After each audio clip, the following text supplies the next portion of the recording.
હળવદ શહેરનું સામંતસર તળાવ બન્યું વિદેશી પક્ષીઓ માટે રહેઠાણનું સ્થળ।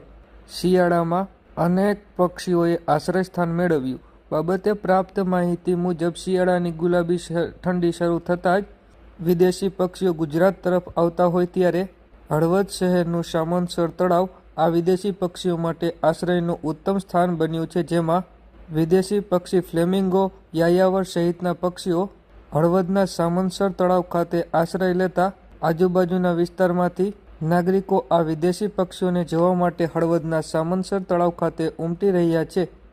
અત્રે ઉલ્લેખનીય છે કે આ વિદેશી પક્ષીઓ શિયાળામાં તેમના મૂળ રહેઠાણ સ્થાને બરફવર્ષાના કારણે ખોરાકની અછત સર્જાતા ગુજરાત તરફ આવતા હોય છે। તેમાં પણ હળવદ શહેરના સામંતસર તળાવમાં તેમને ઠંડા વાતાવરણની સાથે યોગ્ય પ્રમાણમાં ખોરાક મળી રહેવાથી હાલ આ યાયાવર, ફ્લેમિંગો, ફાલ્કન સહિતના પક્ષીઓએ સામંતસર તળાવને પોતાનું રહેઠાણ સ્થાન બનાવતા સામંતસર તળાવની શોભા વધી છે।